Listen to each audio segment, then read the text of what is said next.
Hello दोस्तों, एक बार फिर आपका स्वागत है एग्री स्प्रिंग अकेडमी के ऑनलाइन प्लेटफॉर्म पर।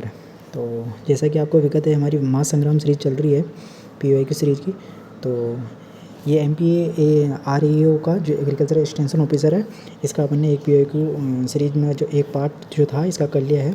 उसमें अपन 50 क्वेश्चन किए थे। अब जो उसके जो रेस्ट क्वेश्चन जो बच गए थे एग्रीकल्चर से रिलेटेड, उसको अपन इस पार्ट में देखेंगे और इसी पार्ट को अपन महासंग्राम सीरीज़ के अंदर इसको एड कर दिया है, तो उस वहाँ से आपको मिल जाएगा, ठीक है ना। तो जैसा कि आपको कहते हैं कि आपका जो एग्ज़ाम है बहुत जल्दी है और आपके पास टाइम बिल्कुल है नहीं है, तो आपकी तैयारी बहुत ज़ोरों शोरों से चल रही होगी। उसी तैयारी को आपको एक मजबूती प्रदान करने के लिए हमने पीओआई की सीरीज़ जो है हमने लॉन्च की है। और ये जो सीरीज़ आपके लिए बहुत इंपॉर्टेंट होने वाली है, क्योंकि यहाँ पे मैं पीओआई को ही नहीं, उसके साथ में उसके जो ऑप्शन है उनसे रिलेटेड और कौन से क्वेश्चन जो आपके जो एग्ज़ाम आ रहा है, जो उसमें कौन से क्वेश्चन और पुटअप हो सकते हैं वहाँ से, क्या उन्हीं में से कुछ ना कुछ घुमा फिरा के वहीं से क्वेश्चन आने वाले हैं, ठीक है ना। कोई मतलब ये नहीं है कि आपको कोई नया क्वेश्चन बन जाएगा, नहीं। हमेशा क्वेश्चन आता है जो आपके पीओआई का एनालिसिस इसलिए किया जाता है, वहीं से आस-पास से कोई क्वेश्चन आएगा, ठीक है ना। ऐसा नहीं है कि मतलब कोई नया क्वेश्चन, नहीं, सब आस-पास से आता है। बस आपकी स्ट्रेटजी है वो सही होनी चाहिए आपकी, है ना। स्मार्ट वर्क करो आप, ठीक है। तो इसी पीओआई की सीरीज़ को अपन स्टार्ट करते हैं बिना टाइम गवाए, ठीक है। तो ये मैंने बता ही दिया था उस पार्ट में। 21 जुलाई को ये पेपर हुआ था, फर्स्ट शिफ्ट का है 2023 वाला, ठीक है। फर्स्ट क्वेश्चन है आपके 50 क्वेश्चन उसमें कर लेते हैं। 51 क्वेश्चन है यहाँ पे। Indian institute of spice research is located at, जो आपका जो भारतीय मसाला अनुसंधान संस्थान है वो कहाँ पर है, तो वो है केरल में। इसी के साथ मैं एक और क्वेश्चन ऐड करना चाहूँगा। जो आपका जो नेशनल रिसर्च सेंटर जो है NRC होते हैं, उसका जो सीड एंड स्पाइस से जो है वो कहाँ पे है, जो national research centre seed and spices वो कहाँ पर है, तो वो आपके हैं तबीजी अजमेर, ठीक है। तबीजी अजमेर राजस्थान में है, जो कि वहाँ पे स्टाब्लिश, ठीक है ना। तो यहाँ पे उसको ऐड कर लेना। और ये जो केरल के अंदर है। और नेक्स्ट क्वेश्चन है, इस टाइप ऑफ मेज is an early maturing one, ठीक है। कौन सा जो मेज होता है वो मतलब जल्दी तैयार हो जाता है, मतलब जल्दी पक जाता है, ठीक है ना। तो फ्लिंट जो कॉर्न होता है, फ्लिंट कॉर्न वो होता है।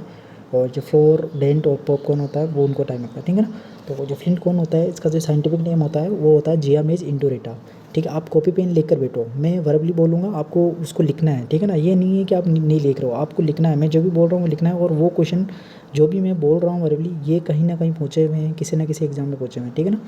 तो आप इसको ऐसे एलिमिनेट ना करें, ठीक है ना। तो फ्लिंट कॉर्न का जो साइंटिफिक नेम है जियामेज इंडोरेटा, जो कि अपना भारत का ही है, ठीक है ना। इसका जो अपना ओरिजिन है भारत में हुआ था, जियामेज इंडोरेटा। नेक्स्ट है आपके फ्लोर कॉर्न। फ्लोर कॉर्न का जो होता है जियामेज एमाइलेशिया, इसी को सॉफ्ट कॉर्न भी बोलते हैं। नेक्स्ट है आपके डेंट कॉर्न। डेंट कॉर्न जो इसका साइंटिफिक नेम है जियामेज इंडेंटाटा, जो कि अपना अमेरिका के अंदर है। और नेक्स्ट है आपका पॉपकॉर्न। पॉपकॉर्न जो होता है जियामेज एवाटा। पॉपकॉर्न बनाने के लिए आपको पता है 170 डिग्री सेल्सियस पे आपको उसको बॉईल करना पड़ता है, तो पॉपकॉर्न में आपके कन्वर्ट हो जाता है, ठीक है ना। तो जो इनके जो साइंटिफिक नेम है पॉपकॉर्न वाला तो बहुत बार पूछा हुआ है, ठीक है। फ्लिंट और ये बाकी भी पूछे हुए हैं, flint corn, flour corn, dent corn भी पूछे हैं। इनके साथ में कुछ और कॉर्न के जो क्लासिफिकेशन जो अपना है उसके अंदर मतलब और हैं, तो वो भी मैं ऐड करना चाहूँगा। स्वीट कॉर्न होता है एक, स्वीट कॉर्न का होता है जियामेज सेकेराटा, जो कि अपन कैनिंग जो डिब्बाबंदी होती है ना, उसके लिए इसको सबसे ज़्यादा यूज़ करता है। क्योंकि स्वीट कॉर्न मतलब मीठा है, तो मीठे जो उत्पाद होते हैं उनको अपन डिब्बाबंदी कैनिंग के लिए ज़्यादा यूज़ करते हैं, ठीक है ना। और वेक्सी कॉर्न जो होता है जियामेज सेरेटिना, ठीक है। इसके अंदर मतलब वेक्सी जो कॉर्न होता है, इसके अंदर स्टोर जो होता है उसका कंटेंट ज़्यादा होता है, ठीक है। और नेक्स्ट जो है आपके पोड कॉर्न। पोड कॉर्न का होता है जियामेज ट्यूनिकाटा, ठीक है, जियामेज ट्यूनिकाटा, ठीक है ना। तो यही है। इसके बाद में नेक्स्ट क्वेश्चन चलते हैं अपन। और मैं इसके अलावा मैंने मेज के बारे में और भी इन्फॉर्मेशन दी थी, वो आपको इससे जो पहले जो वीडियो मैंने बनाया था इसी का जो पीओआई की सीरीज़ और यूपीएससीटीए का जो पीओआई की सीरीज़ थी, उसके अंदर मैंने बहुत अच्छे से मेज को भी बता रखा है कि इसमें ये और इम्पोर्टेंट पॉइंट है। तो आप उन वीडियो को देखोगे तो आपको और क्लियर होगा, ठीक है ना। तो उनको जाके देखिए, ठीक है। तो नेक्स्ट क्वेश्चन आता है long term assets having no physical existence but possessing value are called. जो मतलब उनका कोई भी अपनी जो असेट्स है, संपत्ति है, उसका मतलब वो फिजिकली रूप में वो प्रेजेंट नहीं है लेकिन उसकी फिर भी वैल्यू है, ठीक है। तो उसको क्या बोलते हैं अपन, क्या बोलेंगे, तो फर्स्ट ऑप्शन है आपके investment, second option intangible assets, third option है फिक्स्ड एसेट्स और फोर्थ ऑप्शन है करंट एसेट्स। तो उनको अपन इंटेंजिबल एसेट्स बोलते हैं। इंटेंजिबल एसेट्स का मतलब होता है कि वो फिजिकल फॉर्म में तो नहीं है लेकिन फिर भी उसकी जो वैल्यू होती है ना, दे स्टिल हैव इकोनॉमी, मतलब इकोनॉमी मतलब फिर भी वैल्यू होती है ना, इकोनॉमिक वैल्यू फिर भी होती है, ठीक है। और तो इसके अंदर अपन एग्जांपल देख सकते हैं, जैसे कि अपने पेटेंट, ठीक है ना, पेटेंट होता है एक, अपना ट्रेडमार्क हो गया, अपना कॉपीराइट अपना हो गया। जैसे कि अपन ने कोई किसी भी आपका प्रोडक्ट है उसका आपने पेटेंट करा लिया, ठीक है, तो आप उसके ओनर हो गए। अब उसको मतलब आपके परमिशन के बिना कोई भी मतलब ऐसा नहीं है कि उसको यूज़ कर रहा है, ये कर रहा है, नहीं, कोई नहीं करेगा, ठीक है ना, आपकी परमिशन लेनी पड़ेगी किसी को भी। जैसे कि आपका ट्रेडमार्क हो गया, आपका कोई भी मतलब आपका कंपनी है, कोई भी आपका जो इंडस्ट्री है उसका कोई ट्रेडमार्क होता है, तो वो स्पेशली आपका ही होता है, उसको कोई चुरा नहीं सकता है, ठीक है ना। तो वो आपका होता है, मतलब है ना, आप उसके ओनर हो। कॉपीराइट भी ऐसे ही हो गया, ठीक है। और फिक्स्ड इन्वेस्टमेंट का मतलब तो आप ये मतलब इंटेंजिबल है। अब पेटेंट है, अब पेटेंट को आप जैसे कि आपका कोई भी एक मिठाई होगी जैसे, या कुछ भी ले लो, पेटेंट उसमें करा रखा आपने, या कोई भी अब मशीनरी मान लो कुछ भी, ठीक है, किसी भी मशीन का आपने इनोवेशन किया, मतलब उसका आविष्कार किया, उसको डिस्कवर किया, अब उसका क्या कर लिया आपने, पेटेंट कर लिया, ठीक है। ये कि मेरा है, ये मेरा है और ये किसी का नहीं है, ठीक है ना, आपने उससे पेटेंट कर लिया। अब आप उसको किसी को सेल करोगे तो आपको पैसा मिलेगा, ठीक है ना। तो किसी भी चीज़ का मतलब वो आपने एक परफॉर्मा होता है पेटेंट का, मतलब एक कागज़ होता है, उसको आप सेल कर रहे हो, उसका भी मतलब आपके पैसे मिल रहे हैं, ठीक है ना, आपने मतलब वो इनोवेशन किया उसका, ठीक है। तो वो आपने सबसे पहले उसको पता लगाया, वो पेटेंट हो गया और उससे क्या आपको मिल गया, ठीक है ना। जैसे कि आपने ट्रेडमार्क हो गया, उससे कॉपीराइट हो गया, आप ट्रेडमार्क को बेचोगे, लेकिन वो जैसे कि आपका ट्रेडमार्क हो गया, जैसे कि आपका लोगो है, ठीक है। अब लोगो यूँ तो है नहीं कि फिजिकली वो प्रेजेंट है अपना पास में, ऐसा थोड़ी नहीं है कि जैसे कि कोई आदमी है वो तो फिजिकली प्रेजेंट है, कोई किसी भी चीज़, कोई भी चीज़ अपने को चीज़ को छू सकते हैं, फिजिकली प्रेजेंट है वो तो है, लेकिन कोई ऐसा थोड़ी ना है कि अपन लोगों को इनको ऐसा नहीं कर सकता है, ठीक है ना। तो वो नॉन फिजिकली है, तो उनको अपन एज ए मतलब इंटेंजिबल एसेट्स कहते हैं, ठीक है। समझ में आ गया होगा आपको। और फिक्स असेट्स जो आपका मतलब फिजिकल फॉर्म में होती हैं, जैसे कि आपकी बिल्डिंग हो गया, जैसे कि आपका कोई भी लैंड्स हो गए, इसका मतलब ठीक है ना। और करंट असेट्स का मतलब जिसका मतलब आपका कोई भी जो आपकी के मतलब एक मतलब 1 ईयर के अंदर आपको मतलब कोई भी जो आपका 1 ईयर के अंदर मतलब आपको केस के अंदर उसको कन्वर्ट किया जाता है। कोई भी आपके पास में प्रोडक्ट है, कुछ भी है आपके पास में, उसको 1 ईयर के अंदर आप किस में, केस के अंदर कन्वर्ट कर दो, उसी को क्या कर देंगे आपको, करंट असेट्स। मैंने इसको अच्छे से एक्सप्लेन किया है पिछले वाले वीडियो में। जैसे आपके पास में कोई भी अपन क्विंटल वीट है, आपको कुछ पैसे चाहिए तो जाओ एक बेचो और पैसे लेके आ जाओ, तो that is current assets. Next question है इन्फ्लोरेसेंस ऑफ ग्रेप्स। जो ग्रेप्स का जो पुष्करम होता है वो क्या है। फर्स्ट है रेसिमोस, फेसिकल, कोरिम, पेनिकल। तो पेनिकल होता है, पेनिकल जो होता है ये रेसिमोस का एक टाइप होता है, ब्रांच रेसिमोस इन्फोर्सिस, मतलब इसी का एक टाइप होता है, मतलब शाखा युक्त, मतलब जो रेसिमोस होता है ना उसी का एक टाइप है। तो यहाँ पर रेसिमोस भी है, लेकिन जो मेजर इसका जो ग्रुप है वो पेनिकल है, इसलिए अपन पेनिकल इसको कंसिडर करेंगे। और जो पेनिकल जो होता है ना, इसमें क्या होता है, जो मेन एक्सिस जो होता है ना आपका, वहाँ से कई सारी ब्रांचेस निकलेगी, ठीक है। और उन्हीं में फिर ब्रांचेज निकलेगी, फिर उनमें फूल लगेंगे, फिर उनमें फूल आएंगे, फिर उनमें फ्रूट लगते हैं, ठीक है ना। तो वो दैट इज़ पेनिकल। और रेसिमोस का मतलब होता है ये एक में इसका ही मेन ग्रुप है, ठीक है। जो इसकी फ्री भाषा वही रेसिमोस की होगी, ठीक है ना। और जो अभी बच गया फेसिकल। फेसिकल क्या होगा, मतलब एक पॉइंट है आपके पास में, एक पॉइंट है जहाँ से आपके फ्लावर एक गुच्छे में निकलेंगे, ठीक है। गुच्छे में निकलेंगे तो मतलब वहाँ पे फ्रूट्स भी गुच्छे में आएंगे, ठीक है ना। तो ये मतलब बेर के अंदर, स्वीट ऑरेंज के अंदर, इनके अंदर ज़्यादा मिलता है, ठीक है ना। आप देखोगे तो मतलब बेर का पौधा आपने देखा होगा तो कैसा मतलब यूँ गुच्छे में निकल रहते हैं, ठीक है ना, देखा ना खराब। कोरिम के अंदर क्या होता है, फूल जो होते हैं आपके मतलब डिफरेंट लेंथ के होंगे, ठीक है, मतलब अलग अलग लंबाई के होंगे। और फूल अलग अलग लंबाई के होते हैं इसमें, और पेडिकल की जो लेंथ होती है ना वो अलग अलग होती है, ठीक है। ये कोरिम जो होता है पीर के अंदर मिलता है आपके, ठीक है ना, ये सब फुस्क्रम, ठीक है।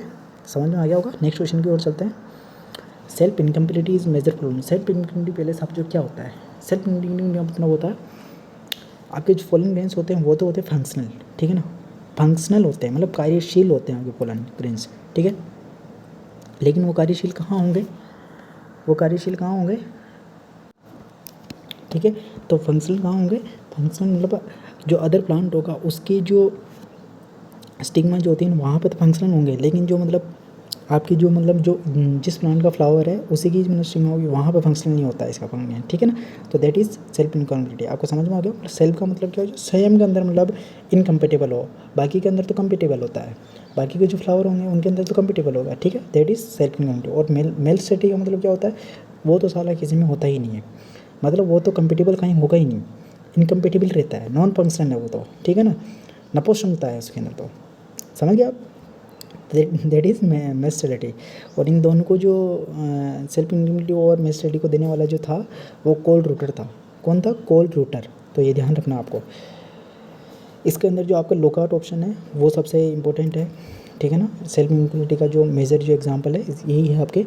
और भी आपको सेल्फ इनकम्पेटिबिलिटी में मैं एग्जांपल बता सकता हूँ। आपके रेडिस, आपके जो केबेज हो गया, आपके सनफ्लावर हो गया, कॉस्मोस हो गया, ठीक है, इनमें तो मतलब मेजर होती ही है। और मिल्क स्टेलिटी जो होती है आपकी चिली मेरीगोल्ड, इन दोनों फ्लावर में तो बहुत होती है। और एक पिजन पी और ऐड कर लो आप, पिजन पी के अंदर भी होती है, ठीक है ना। नेक्स्ट क्वेश्चन की ओर चलते हैं। Response of dwarf varieties to application of every kg of nitrogen is, मतलब आप प्रति किलो नाइट्रोजन का मतलब उपयोग कर रहे हो बोनी किस्मों में, तो उसका जो मतलब उपज आएगी वो कितनी होगी, मतलब है ना। तो मतलब आपने उपज की प्रतिक्रिया कितनी, ठीक है। तो 35 से 40 kg ऑफ ग्रेन, ठीक है। तो मतलब आप 1 kg नाइट्रोजन का प्रयोग करने से आपके ग्रेन कितना आ रहे हैं, 35 से 40 kg आपकी उपज आ रही है, ठीक है ना। 1 किलो नाइट्रोजन आप यूज करोगे तो। नेक्स्ट क्वेश्चन है कि और चलते हैं। Soft rot of potato is that disease, मतलब जो आपका जो आलू के अंदर जो सॉफ्ट रोट होता है, ठीक है, वो किसके कारण होता है। तो वो जो आपकी एक डिजीज़ होती है वो बैक्टीरियल डिजीज़ होती है, मतलब जीवाणु जनित रोग होता है वो। और इस बैक्टीरिया का नाम होता है कि पेक्टोबैक्टीरियम कैरोटोवोरम, पेक्टोबैक्टीरियम कैरोटोवोरम, ठीक है। लिखते जाओ आप, लिखते जाओ, इसको राइट करते जाओ, ठीक है ना। इसी के अंदर मैं एक और ऐड करना चाहूँगा, पोटैटो के कुछ डिजीज़ हैं वो भी ऐड करूँगा मैं। तो पोटैटो की जो पहली डिजीज़ है आपको लेट ब्लाइट, बहुत ही इंपॉर्टेंट है, इससे इंपॉर्टेंट कुछ है ही नहीं पोटैटो के अंदर। फाइटोफथोरा इम्पेटांस, फाइटोफथोरा इम्पेटांस जो फंगाई से होती हैं। और जो आपका आयरलैंड का जो फेमाइन आया था 1845 के अंदर, वो इसी के कारण आया था, ठीक है ना। याद रखना ये बहुत ही इंपॉर्टेंट है। आयरलैंड फेमाइन 1845 किसके कारण आया था, आलू की जो आपकी पचेती हैं हमारी late blight of potato which is caused by the Phytophthora infestans, ठीक है। और नेक्स्ट जो आपके आती है इसके अंदर अर्ली ब्लाइट, ये तो होगी पचेती, ये अब अर्ली आ रही। अर्ली ब्लाइट जो होती है अल्टरनेरिया सोलेनाई। देखो अर्ली ब्लाइट जो होती है 3 क्रॉप के अंदर होती है, मैं बता देता हूँ। सब्जियों के अंदर एक जो स्पाइस के अंदर भी होती है, सब्जियों के अंदर 2 क्रॉप में होती है। एक तो पोटैटो के अंदर अल्टरनेरिया ब्लाइट, एक ऑनियन के अंदर होती है, जिसको अपन अल्टरनेरिया ही होता है उसका, लेकिन उसको अर्ली ब्लाइट नहीं कहते हैं, उसको बोलते हैं अपन पर्पल ब्लोच, जो होता है पर्पल ब्लोच कहते हैं उसको, कहते हैं अल्टरनेरिया पोराई, ठीक है ना। एक जो क्यूमीन जो आपका जीरा होता है उसके अंदर होता है, उसके अंदर उसको लीप ब्लाइट बोलते हैं। जो अल्टरनेरिया ब्रुनसाई के कारण होता है, बोर्नसाई, BURNSAI, बर्नसाई, ठीक है ना। बहुत बार पूछा हुआ है, तीनों डिजीज इतनी बार पूछी हुई है, बहुत बार पूछी, तो वेरी इंपॉर्टेंट है, ठीक है ना। एक और आप ऐड कर लेना, PTM, पोटैटो ट्यूबर मोथ, थोरेमिया ओपर्कुलेला। ये एक ऐसा इंसेक्ट है, ऐसा जो मोथ है, ये ऐसा इंसेक्ट है जो कि क्या होता है, स्टोरेज और फील्ड दोनों जगह मतलब ये आपको हानि पहुंचाएगा, नुकसान पहुंचाता है, ठीक है ना। इसके साथ में 2 निमेटोड और लगते हैं आलू के अंदर, बहुत इंपॉर्टेंट है। एक तो निमेटोड नहीं, एक निमेटोड लगता है आपके, एक और डिजीज़ भी है, डिजीज़ और याद कर लेना, वाट डिजीज़, वाट, ठीक है ना, WART, जो कि फंगाई से होती है, सिंचिट्रियम एंडोबायोटिकम से होती है, ठीक है।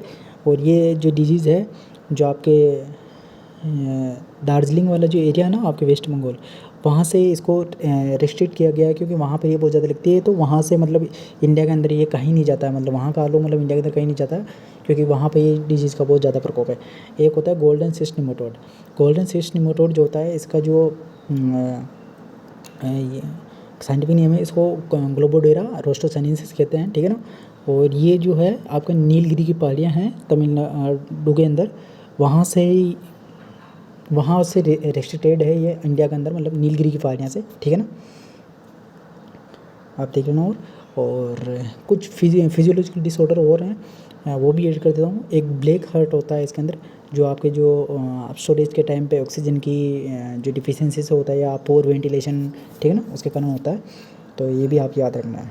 नेक्स्ट क्वेश्चन है, the instrument use for measuring humidity. जो ह्यूमिडिटी को मतलब जो आपकी आर्द्रता है उसको मापने के लिए किसका उपयोग किया जाता है, तो हाइग्रोमीटर का किया जाता है जो, ठीक है। और हाइड्रोमीटर क्या करेगा, आपका जो रिलेटिव डेंसिटी होती है, जो लिक्विड की जो आपका द्रव पदार्थ है उसका जो रिलेटिव डेंसिटी होती है, मतलब जो सापेक्षिक घनत्व होता है, अपेक्षिक घनत्व, उसको मापता है।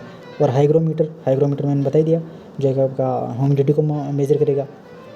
और जो अल्टीमीटर क्या होता है, जो अल्टीट्यूड होता है वहाँ से मेजर करता है, जो मतलब समुद्र तल से कितनी आपकी ऊंचाई है, ठीक है ना।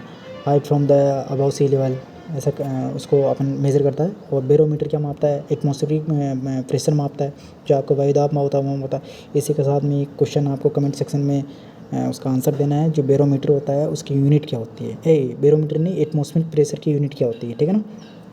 एटमॉस्फेरिक प्रेशर जो होता है उसकी यूनिट क्या होती है।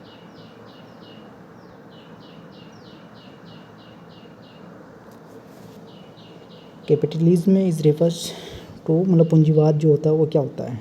पूंजीवाद मतलब कैपिटलिज्म मतलब क्या होता है, पूंजी मतलब खुद के द्वारा मतलब उसका कोई ओनर होना चाहिए, ठीक है, ओनरशिप, तो दैट इज़ कैपिटलिज्म। जैसे कि कोई आपके पास में फैक्ट्री है, आप चला रहे हो उसको, मशीन आपके पास में कोई लैंड है, कोई इंडस्ट्रीज़ है, वहाँ से आपके पास में ये मान लो आप कृषि कर रहे हो, एग्रीकल्चर कर रहे हो, वहाँ से कोई प्रोडक्ट आ रहा है, आप उसको सेल कर रहे हो, आप उसका ओनर हो, आप खुद उसके मालिक हो, आप उसको मतलब सेल करके क्या कर रहे हो, पैसे कमा रहे हो ना, तो दैट इज़ कैपिटलिज्म है। मतलब प्राइवेट ओनरशिप होती है, वो खुद की है, ऐसा नहीं है कि वो गवर्नमेंट की होगी, ठीक है ना। अभी इसमें ऑप्शन क्या है, यूज़ ऑफ मार्केट, बिल्कुल गलत बात है। प्राइवेट ओनरशिप ऑफ होम्स और कार, अरे इससे क्या कमा, कुछ नहीं। और गवर्नमेंट ओनरशिप ऑफ कैपिटल, नहीं, गवर्नमेंट का था ही नहीं। Private ownership of capital goods, बिल्कुल सही बात है। पूंजीगत जो आपकी जो वस्तुएं हैं, कोई भी जो मतलब आपकी जो कैपिटल गुड्स हैं, जैसे कि कैपिटल, जिन गुड्स से मतलब कैपिटल आता हो, ठीक है ना, जैसे कि आपकी इंडस्ट्री है, जैसे कि आपकी लैंड है, जैसे कि आपके फैक्ट्रीज़ है, यहाँ के आप ओनर हो, फिर वहाँ से कुछ आपके पास पैसा आ रहा है, प्रॉफिट आ रहा है, तो that is capitalism. Next question है, an area of land that drain all stream and rainfall to a common outlet. जो मतलब आपकी एक लैंड है, वहाँ से मतलब वाटर निकलता है, और एक कॉमन आउटलेट जो स्ट्रीम और रेनफॉल का जो वाटर निकलता है, और फिर एक कॉमन आउटलेट होती है, एक जगह होती है, वहाँ से वो निकलता है पूरा पानी, ठीक है। दैट इज़ वाटर शेड, ठीक है ना, वाटर शेड कहते हैं उसको। और वाटर शेड के अंदर ही मैं कुछ और क्वेश्चन ऐड करना चाहूँगा। इसको कोई कहते हैं ड्रेनेज बेसिन, इसको कहते हैं कैचमेंट बेसिन, दो तो इसके अदर नेम ऐड कर रहा हूँ मैं, ठीक है। इसके अंदर एक और याद कर लेना आप, जो आपका जो वाटर शेड का क्लासिफिकेशन है कमांड एरिया के बेसिस पे। पहले समझ लिए कमांड एरिया क्या होता है। कमांड एरिया उसको कहते हैं जहाँ पे मतलब आपका जो स्टोर वाटर होता है उसको अपन यूज़ करते हैं, ठीक है ना। Area where store water can be used, ठीक है ना, तो दैट इज़ कमांड एरिया। तो उसको कमांड एरिया के बेसिस में इसको डिवाइड किया गया है, वाटर सेट का क्लासिफिकेशन किया गया है। तो उसके अंदर अपन मिनी, माइक्रो, मिली, सब मैक्रो और मैक्रो वाटर सेट होते हैं उसके अंदर मतलब, है ना। तो मिली जो वाटर सेट होता है उसके जो साइज़ होता है वो कितना होता है, 1 से 100 हेक्टेयर। माइक्रो का कितना होता है, 100 से 1000 हेक्टेयर। मिली का कितना होता है, 1000 से 10,000 हेक्टेयर। सब मैक्रो का 10,000 से 50,000 हेक्टेयर, और मैक्रो का मोर देन 50,000 हेक्टेयर। ये इसका कमांड एरिया होता है, ठीक है ना। तो ये बहुत बार पूछा हुआ है, आपको याद रखना है, बहुत से एग्जाम में पूछा हुआ है, वेरी इंपॉर्टेंट है ये, और लिख के ले लीजिए, MPRO में आएगा ये क्वेश्चन, ठीक है ना। Deficiency symptoms of nitrogen accurate, जो आपके जो नाइट्रोजन की जो कमी होती है वो कहाँ पे दिखाई देती है, किस भाग पे दिखाएगी, आपके लोअर लिप। नाइट्रोजन के अलावा भी आपके फॉस्फोरस की भी यहीं दिखती है, पोटेशियम की भी यहीं, मैग्नीशियम की भी यहीं, मोलिब्डेनम की भी यहीं दिखती है।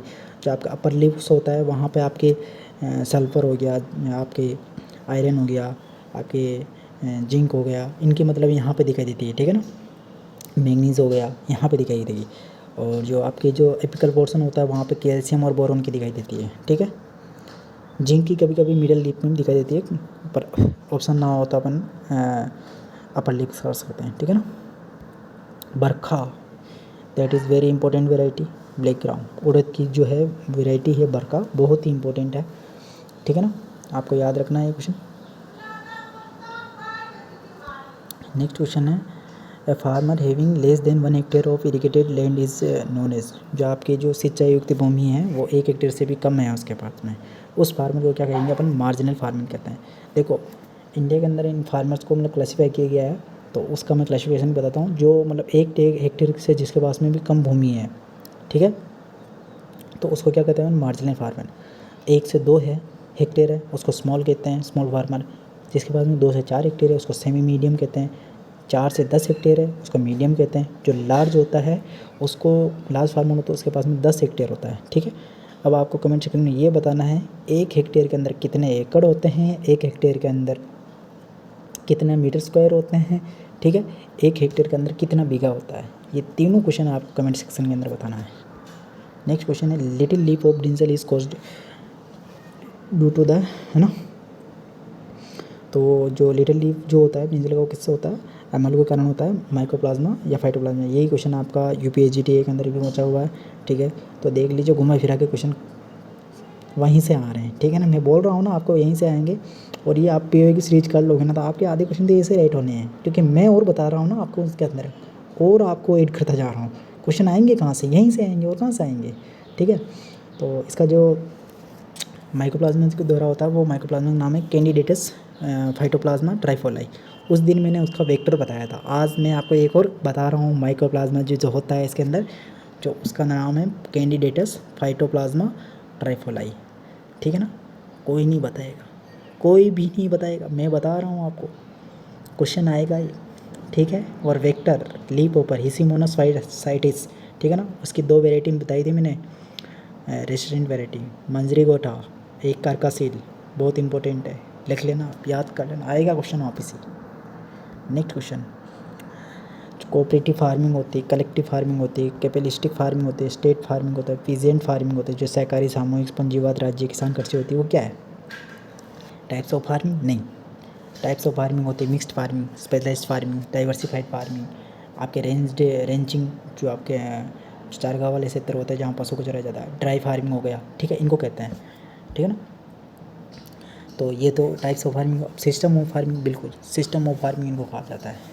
सिस्टम ऑफ फार्मिंग के अंदर आप कोऑपरेटिव फार्मिंग होते हैं, सब मिलजुल के काम करेंगे।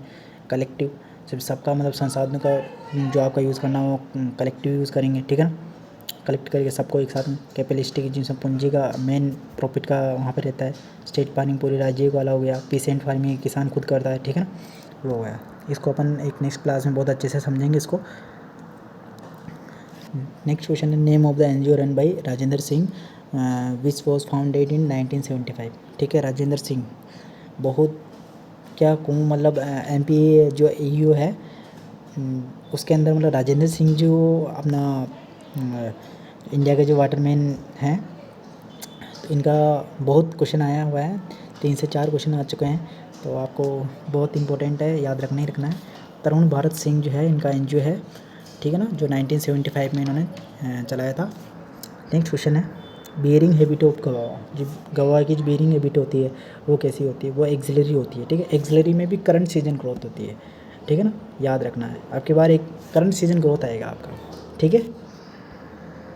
नेक्स्ट क्वेश्चन है, which country receive highest rainfall in world, मतलब कौन सा जो देश है विश्व के अंदर सबसे ज़्यादा वर्षा होती है उसके अंदर, ठीक है ना, तो कोलंबिया, कोलंबिया के अंदर सबसे ज़्यादा होती है। भारत के अंदर कौन सा होता है, तो मासिन राम, ठीक है। नेक्स्ट क्वेश्चन है, most suitable time of sowing sorghum in North India, मतलब ज्वार का जो मतलब बुआई का समय है उत्तरी भारत के अंदर वो कब है, ठीक है, तो वो है जून का फर्स्ट वीक, ठीक है ना, नहीं July first week. Pesticide that kill rodents are called, जो आपके चूहे होते हैं ना उनको मारने के लिए किसका यूज़ करता है, रोटेंटिसाइड का यूज़ किया जाता है।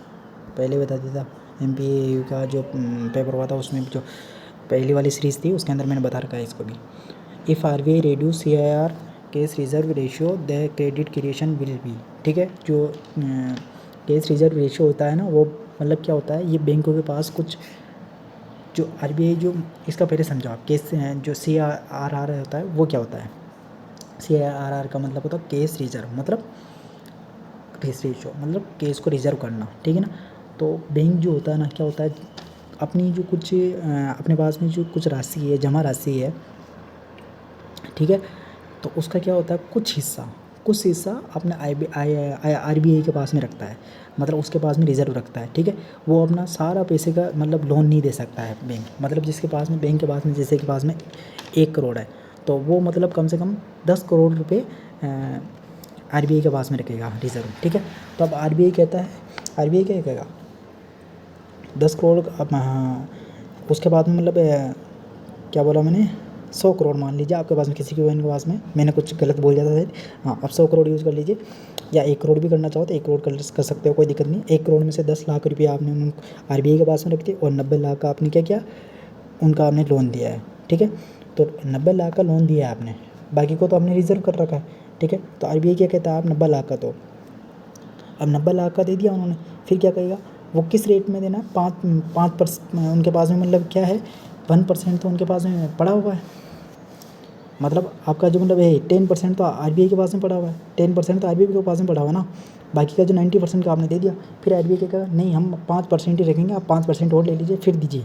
तो उन्होंने क्या, मतलब लोन की जो राशि होगी वो बढ़ गई है, तो लोन की राशि बढ़ेगी तो जो क्रेडिट क्रिएशन है वो भी बढ़ेगा, ठीक है ना। वापस आप क्रेडिट का तो मतलब वापस दोगे ना उनको भी, वो भी बढ़ेगा, उनके पास में जमा राशि होगी वो भी बढ़ेगा, ठीक है। तो बढ़ेगा क्या होगा, तो जब आपने मतलब जो आपने इसका सीधा सा मतलब ये है कि आरबीआई के पास में जो कैश रिजर्व है वो अगर कम करता है, मतलब आपने 10 लाख उसने जमा कर रखे हैं, ठीक है, तो वो उसके पास में 5 लाख ही रखता है, और बाकी मतलब आपने 10 लाख उसके जमा किए, लेकिन आरबीआई उसको मतलब घटा के 5 लाख कर लेता है, और 5 लाख वापस बैंक को दे देता है। तो क्या हुआ, कैश रिजर्व कम हुआ, कैश रिजर्व कम हुआ तो आपकी जो लोन का जो अमाउंट है वो कितना हो गया, 1 करोड़ में से 10 लाख पहले दे रखे थे, 5 लाख रखे उन्होंने अब, और 5 लाख वापस आपको दे दिए, तो अब 95 लाख हो गए। तो क्या हुआ, लोन का अमाउंट बढ़ा, ठीक है, क्रेडिट सर्जन बढ़ा, ठीक है ना। तो that is CRR, case reserve, ठीक है ना। और आई थिंक मेरे को लगता है समझ में आ गया होगा आपको, कोई इसमें नहीं रहेगी समझ का। नेक्स्ट क्वेश्चन है, Rani ki Vav step well which is one of the UNESCO World Heritage since 2014 is located on the bank of Fish River and Palace। जो रानी की बावड़ी जो हैं 2014 के अंदर मतलब यूनेस्को की विश्व धरोहर सूची में मतलब एक है, किस नदी और संस्थान के तट पर स्थित है, तो ये सरस्वती रिवर है, सरस्वती रिवर जो अपने गुजरात के अंदर है, पाटन में, ठीक है, तो वहाँ है।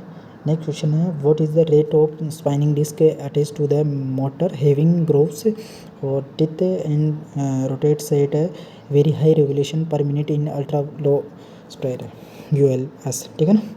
मोटर से जुड़ी मतलब स्पिनिंग डिस्क की जो दर क्या है, जिसमें खांचे दांत होते हैं, और अल्ट्रा लो वॉल्यूम प्रेशर में कितनी RPM में होता है, तो इसकी जो RPM जो होता है ना, वो होता है 4000 से 9000 मतलब RPM होता है इसका, ठीक है। तो इसमें क्या होता है, मतलब ये बहुत ही, इसकी जो मतलब जो गति होती है बहुत ज़्यादा होती है इस बारे में, ठीक है। तो ये क्या कर रहा है, अपने जो मतलब ड्रॉपलेट्स होते हैं ना, उसमें मतलब जो अपन इसके अंदर मतलब जो कीटनाशी जो अपन दवा मिक्स करेंगे, कोई भी इसके अंदर मतलब गोल मिक्स करेंगे, सॉल्यूशन बनाएंगे, तो फिर उसकी जो ड्रॉपलेट्स निकलेगी वो बहुत माइन्यूट निकलेगी, मतलब बहुत बारीक निकलेगी, आपकी जो बूंदी होगी बहुत बारीक निकलेगी, ठीक है। तो वही है ये इसका मतलब, तो वो 4000 से 9000 RPM में बहुत अच्छा वर्क करता है उसमें, ठीक है ना। नेक्स्ट क्वेश्चन है, basic fundamental of law of agriculture, economics का क्वेश्चन है, लॉ ऑफ एग्रीकल्चर क्या है, बेसिक फंडामेंट। तो इसका जो कृषि का जो मूलभूत नियम क्या है, तो law of diminishing return. Law of diminishing return होता क्या है, पहले ये समझिए, मतलब आपके पास में उत्पादन के कार्य का वेरिएबल इनपुट्स हैं, ठीक है, उत्पादन का मतलब प्रोडक्शन फैक्टर आपके पास में, ठीक है। जैसे कि समझ लीजिए आपके पास में फर्टिलाइज़र है, लेबर है, आपके पास में इरिगेशन है, ठीक है, इनकी आपके मतलब मात्रा बढ़ाते जा रहे हो, क्यों बढ़ाते जा रहे हो, आपको प्रोडक्शन लेना ज़्यादा है इसलिए बढ़ा रहे होंगे, वरना तो नहीं बढ़ाओगे आप।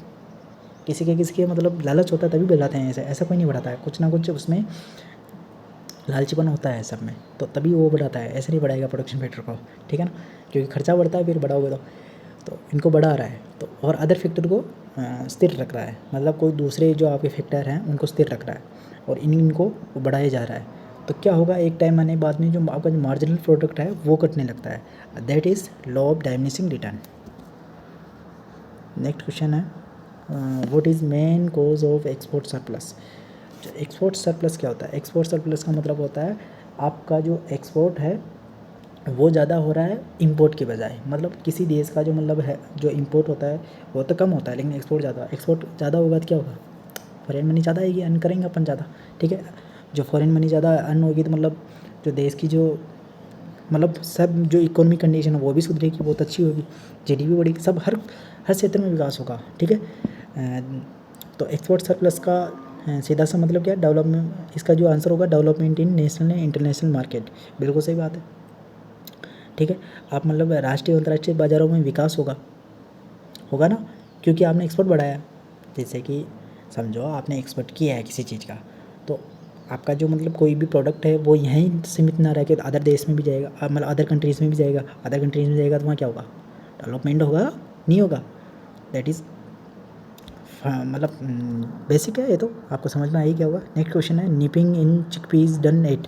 जो चना होता है ना उसके अंदर एक निपिंग क्रिया होती है। मैंने ये भी क्वेश्चन शायद यूपीएससी में पूछा हुआ है, मैंने उसमें बहुत अच्छे से समझाया।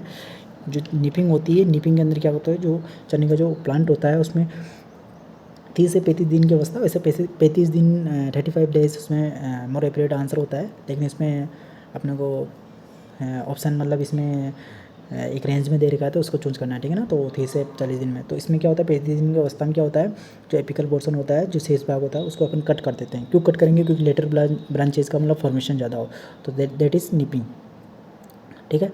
जैसे कि अपन फ्लावर क्रॉप्स हो गई, इनमें पिंचिंग करते हैं, वही निपिंग है। तो लेटर ब्रांचेज का फॉर्मेशन ज़्यादा होगा तो क्या होगा, उसमें फ्लावर ज़्यादा आएंगे, तो जो आपका दैट इज़ है मतलब सीधा आपका प्रोडक्शन भी ज़्यादा होगा। जितने नंबर ऑफ फ्लावर ज़्यादा, फिर सीड उनमें फ्रूट ज़्यादा बनेंगे, उनमें सीधा ले दे के मतलब क्या है, प्रोडक्शन की बात आती है यहाँ पे निपिंग करने से, ठीक है ना। निपिंग के लिए अपन एक हार्मोन का यूज़ करते हैं, टिबा हार्मोन, ट्राइआयोडोबेंजोइक एसिड, वो याद रखना है आपको, ठीक है। नेक्स्ट क्वेश्चन है, विच ग्रुप प्रीडोमिनेंट इन केरला। जो केरला जो होता है वहाँ पर मतलब सबसे ज़्यादा मतलब कौन सा सॉइल ग्रुप पाया जाता है, तो वो लेटराइट सॉइल। लेटराइट सॉइल समझ लीजिए क्या होता है।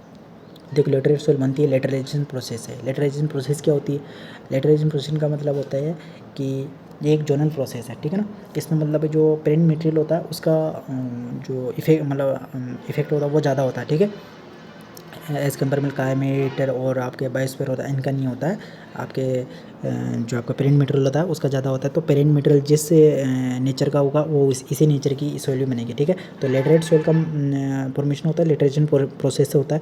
लेटराइजेशन जो प्रोसेस होती है वो क्या होती है, एक सॉइल फॉर्मिंग प्रोसेस है। तो इसमें क्या होता है कि आपका सॉइल फॉर्मेशन होता है, तो क्या जो अपर लेयर जो ऊपरी संस्तर होते हैं उनमें क्या होता है, जो सेस्फी ऑक्साइड होते हैं, तो वहाँ उनका तो वहाँ जमा हो जाता है, लेकिन सिलिका जो होता है वो नीचे चला जाता है, निक्षलन हो जाता है, उसका लीचिंग हो जाता है, ठीक है। तो दैट इज़ लेटराइजेशन। तो यहाँ पे क्या होगा, तो ऊपरी सेंसर में जमा हो जाता है, क्या हो जाता है फिर सेक्सी ऑक्साइड का मतलब ही होता है एल्यूमिनियम और आयरन के ऑक्साइड। तो एल्यूमिनियम आयरन ऑक्साइड किसमें ज़्यादा हो जाएगी, तो मतलब एल्यूमिनियम और आयरन ऑक्साइड कहाँ ज़्यादा पाए जाते हैं, लेटराइट सॉइल में ज़्यादा पाए जाते हैं। और इसका मतलब ये लेटराइट सॉइल होती है ना, वो ईंट जैसी लाल कलर की होती है, क्योंकि लेटराइट का मतलब भी होता है ईंट जैसा लाल, ठीक है। तो ये ईंट जैसी लाल होती है। इसके अंदर जो ऑर्डर जो होता है वो सब कौन से ऑर्डर के अंदर आती है, ये भी आ सकता है क्वेश्चन। तो आपका ऑक्सीसोल और अल्टीसोल 2 ऑर्डर है, इनके अंदर ये लेटराइट सॉइल आती है। लेटराइट सॉइल के अंदर केओलिनाइट खनिज जो होता है वो बहुत ज़्यादा होता है, और ये मतलब हाई रेनफॉल और हाई टेम्परेचर के कारण भी ये इसका फॉर्मेशन होता है। और बुचनेन ने ही इसको मतलब इसको खोजा था, इसको डिस्कवर किया था। जो केरल का जो मालाबार हिल्स है वहाँ पे इसको डिस्कवर किया था, ठीक है, याद रखना आपको। नेक्स्ट क्वेश्चन है, the reason way people should implement rain water harvesting. कुछ तो लालच है भैया, इसीलिए तो आपने रेन वाटर का हार्वेस्ट किया है, वरना क्यों करता आप, ठीक है। लालच वाली बात आ गई यहाँ पे। तो फर्स्ट वाला ऑप्शन है टू मेंटेन हाइजीन, सस्ता बनाए ना, सस्ता तो आप बनाए नहीं रखते। In order to use during scarcity of water, पानी की कमी के दौरान उपयोग करने के, बिल्कुल सही बात। अगर आज आपको कह दिया जाए कि आपके आज घर में लाइट नहीं आएगी तो आप पानी वानी पूरा व्यवस्था कर लेते हो, तो उसी तरह हैं कि आज बारिश आई, आपने उसको अच्छे से भर लिया वो टैंक वैंक और फिर उसको आप यूज़ कर रहे हो, तो that is rain water harvesting का मतलब यही तो है। आप उसका यूज़ कर रहे हो बाद में, यही तो इसका कारण हुआ, ठीक है। उसका बाद में यूज़ कर रहे हो, ठीक है ना। और नेक्स्ट जो है बारिश के पानी को सीधे सीवेज में ना सीवेज अलग हो गया मतलब। और collecting rain water is low, ये ना कोई नहीं है। जो सेकंड ऑप्शन है वो ठीक है ना, ये मोर एप्रोप्रिएट आंसर है। नेक्स्ट क्वेश्चन है collection of rain water for use can be done by which method. Rain water harvesting अभी ऊपर पड़ा है। नेक्स्ट क्वेश्चन है ideal soil texture for plant growth. Loamy soil इसके अंदर सबसे मोर इम्पोर्टेंट आंसर है। क्यों? क्योंकि लोमी सॉइल के अंदर मतलब जो सिल्ट हो गया, आपके सैंड हो गया और क्ले, इनका तीनों का मिक्सर मतलब इक्वल होता है, इन तीनों का मिक्सर होता है, इसलिए इसको मतलब सबसे अपने बेस्ट सॉइल जो होता है अपने लोमी सॉइल को कहते हैं। और इन तीनों का मिक्सर ज़्यादा होगा तो क्या होगा, वाटर होल्डिंग से कैपेसिटी ज़्यादा होती है, ह्यूमस ज़्यादा होता है, ऑर्गेनिक मैटर सब हर चीज़ इनमें ज़्यादा होती है, तो इससे मतलब जो प्लांट की ग्रोथ होती है वो भी बहुत अच्छी होती है, ठीक है ना। तो loamy soil that is correct answer. Next question है the central cooperative banks are directly associate with. जो आपके जो केंद्रीय मतलब सहकारी बैंक वो किससे जुड़े होते हैं सीधे, तो स्टेट कोऑपरेटिव बैंक जो राज्य के जो सहकारी बैंक होते हैं उनसे जुड़े होते हैं, ठीक है ना। बाकी जो नेक्स्ट ऑप्शन बच गए हैं central government farmers land development banks, नहीं इनसे नहीं होता, ठीक है। नेक्स्ट क्वेश्चन है खंडिन इज जो Khadin is also called Dhora is ingenious construction design to harvest, मतलब खादिन या दौरा भी कहा जाता है, एक सरल निर्माण है जिसे डिडेजेस की कटाई के लिए डिज़ाइन किया है। हिंदी तो भाई क्या ही कहें। जो फर्स्ट ऑप्शन है आपके ग्रे वाटर, नेक्स्ट ऑप्शन है अंडर रॉक वाटर, और नेक्स्ट है सरफेस रन ऑफ वाटर, और नेक्स्ट ऑप्शन है सब सरफेस वाटर। जो इसमें सरफेस रन ऑफ वाटर जो होता है सतही अपवाह जल होता है, ठीक है ना। अपने सरफेस पे तो अपना करते हैं वहाँ पर उसको, उसका जो रन ऑफ वाटर होता है और उसी को मतलब अपन उसी का हार्वेस्ट के लिए करते हैं उसको। बाकी जो चट्टान में रेन दूसर का इनका करते ही नहीं, उपसतही में करते ही नहीं, ठीक है ना। Rainfall is generally measured in India, मतलब जो इंडिया के अंदर जो मतलब आपकी वर्षा हो गई है उसको कब अपन मेज़र करते हैं, तो वो सुबह के 8:30 बजे करते हैं। इसी के साथ आप कुछ क्वेश्चन और ऐड कीजिए। दोपहर के 2 बजे क्या आप मापते हो, सबसे ज़्यादा टेम्परेचर, दिन का सबसे ज़्यादा टेम्परेचर मापने के लिए आपको दोपहर के 2 बजे धूप के अंदर आपको जाना पड़ेगा, मापना पड़ेगा कितना टेम्परेचर, ठीक है। अब आपको मापना है सोलर रेडिएशन, सबसे ज़्यादा सोलर रेडिएशन कब आती है, दिन के 12 बजे 12 PM, ठीक है, ये भी याद रखना है। और सबसे लोएस्ट टेम्परेचर कब मापोगे, जो आपका सनराइज़ नहीं हुआ मतलब सूर्य नहीं उगा है उससे कुछ समय पहले, मतलब हाफ एन आवर बिफोर, ठीक है ना, मतलब before half an hour sunrise, ठीक है, मतलब सूर्योदय से आधा 1 घंटा पहले आप मापोगे उसको, तो वो लोएस्ट टेम्परेचर का। नेक्स्ट क्वेश्चन है Yamuna action plan was implemented in April 1993 for cleaning river Yamuna नदी की सफाई के लिए मतलब 1993 में एक योजना लागू हुई थी, ये आपको याद रखना है, इसमें कोई समझाने की बात है ही नहीं। यमुना एक्शन प्लान है, यमुना एक्शन प्लान है। नेक्स्ट क्वेश्चन है स्टोरेज टेम्परेचर ऑफ ब्रिंजल, जो आपका ब्रिंजल होता है भंडारण के लिए तापमान कितना होना चाहिए उसके लिए 10 to 11 डिग्री सेल्सियस होना चाहिए, ठीक है, ये भी आपको याद रखना है, इसमें कोई है नहीं। Wall paper is common name of, जो वॉल पेपर होता है उसको अपन पेड़े का सेब भी कहते हैं, वो जो होता है टोमेटो का जो मतलब अपन अदर नेम्स इसको कह सकते हैं, ठीक है। टोमेटो के अदर नेम्स में और आप ऐड कीजिए, गरीब का संतरा भी कहते हैं उसको, विलायती बैंगन भी कहते हैं, प्रोटेक्टिव फूड भी कहते हैं, पोटैटो को अपन आपको पता है सब्जियों का राजा कहते हैं इसको, ठीक है, और गरीब का दोस्त कहते हैं इसको, और अपना ब्रिंजल को एक प्लांट भी कहते हैं इसको, ठीक है, एवरजीन भी कहते हैं। और विलायती बैंगन आ जाए तो विलायती बैंगन अपन टोमेटो को कहते हैं। और चिली का ऐसा कुछ है नहीं, चिली के अंदर आपको ओलियोरेंजिन एक कंपाउंड पाया जाता है, वो अपन को याद रखना है, ठीक है, बहुत बार पूछा हुआ भी है। नेक्स्ट क्वेश्चन है day required for initiation of crown roots in Mexican वार फीट्स, मतलब मैक्सिमम मोनोग्राम में क्राउन रूट की शुरुआत कब होती है, आपको पता है CRI स्टेज कब आती है, क्राउन रूट इनिशिएशन कब आती है, 21 दिन की अवस्था में, वही तो उसकी क्रिटिकल स्टेज होती है इरिगेशन की, तो 21 दिन कहाँ है यहाँ पे, डी ऑप्शन, बस वेरी इजी। नेक्स्ट क्वेश्चन है an interest bearing deposit fees can be withdrawn by the depositor at any time, मतलब एक ब्याज वहन करने की वाली जमा राशि जिस साधारण तौर पर जमा करने वाले द्वारा किसी भी समय निकाला जा सकता है, सेविंग डिपॉजिट। अपना जो खाता होता है अधिकतर जो मिडिल क्लास वाले होते हैं उनका मतलब सेविंग अकाउंट ही होता है। आप जाते हो क्या करते हो, गए ATM कार्ड लगाया ATM, निकाल लिया पैसा, जमा कर रहे हो उसमें, आप कुछ उसमें इंटरेस्ट भी मिलता है आपको, लेकिन आपको कभी भी आपको ज़रूरत पड़ी गए ATM निकाला, बस दैट इज़ क्या, सेविंग अकाउंट। तो यहाँ पे सेविंग डिपॉजिट, ठीक है ना। तो अधिकतर उनके पास उनका पैसा ही है। नेक्स्ट क्वेश्चन है difference between highest and lowest temperature of day is called. तो आपके जो दिन का जो उच्चतम और निम्नतम तापमान है उसको मापने, उसका अंतर जो होता है उसको क्या कहते हैं, डाययूरनल रेंज कहते हैं, ठीक है ना। तो डाययूरनल टेम्परेचर वेरिएशन ये नहीं हो सकता। डेली मीन टेम्परेचर मतलब दिन का मतलब जो एवरेज कितना तापमान वो भी नहीं हो सकता, टेम्परेचर लिक्विडिटी नहीं होगा, ठीक है। इसका राइट ऑप्शन हो जाएगा डाययूरनल रेंज। नेक्स्ट क्वेश्चन है who was working with the rust of flax and discovered gene for gene theory relationship of disease resistance and susceptibility in 1946। आप तो यहाँ जीन फॉर जीन जो थ्योरी है वो किसने दी थी वही समझ जाओगे, तो आप HS फ्लोर है उन्होंने दी थी, ठीक है ना। बाकी इतने पढ़ना ही नहीं है आपको। नेक्स्ट क्वेश्चन है खडीन मेथड। खडीन तो भाई बहुत बार पहुँचा, क्या बात है यार, खडीन के बहुत क्वेश्चन आ रहे हैं। किस राज्य की प्रयोग खडीन, आपको पता है जहाँ पे मतलब डेजर्ट एरिया होते हैं, पानी की कमी होती है, वहीं पे तो रेन हार्वेस्ट करते हैं अपन, तो राजस्थान में है। तो बस which vegetable crop is C4 plant. C4 plant में आपको याद रखना आलू, बीन, कैरेट ये नहीं होगा, मैंने किसी का क्यों, जितनी भी जो खरपतवार है लगभग जितने भी खरपतवार है वो आपके C4 प्लांट होते हैं, ठीक है। तो याद रखना है आपको ऐसे। नेक्स्ट क्वेश्चन है untreated household water not mixed with toilet waste is called. इसके अंदर आपके शौचालय कचरे में संपर्क में ना आने वाला घरेलू पानी जो होता है उसको अपन ग्रे वाटर कहते हैं, ठीक है ना। ग्रे वाटर किसे कहते हैं, अनट्रीटेड वाटर हाउस जो आपको हाउस होल्ड वाटर होता है। नेक्स्ट क्वेश्चन है optimum temperature for attack of food rot of papaya caused by Pythium aphanidermatum. जो आपका फूड रोट जानते हो आप, उसको क्या कहते हैं, वो उसका जो उसके लिए क्या तापमान होना चाहिए 36 डिग्री सेल्सियस होगा तो वो रोग होगा, ठीक है ना। नेक्स्ट क्वेश्चन है first complete Indian bank was established in which year. तो मतलब 1894 में हुआ था।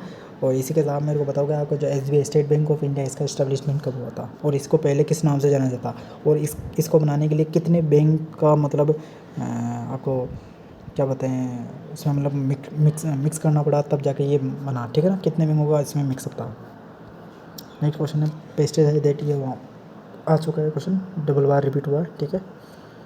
ICPL बहुत ही इंपॉर्टेंट क्वेश्चन है भैया। ICPL मैंने बताया भी था शायद, क्वेश्चन ही बताया हुआ था आपको, शायद UPSC में आया हुआ शायद ये क्वेश्चन, ठीक है ना। तो आपको वहाँ वो बताया था मैंने। ICPL जो वैरायटी है इसकी, ठीक है, वो एक सेट से निकली हुई हैदराबाद से, और एक सेट का ही आपको फुल फॉर्म बताता हूँ मैं, Indian crop research institute for semi arid tropics.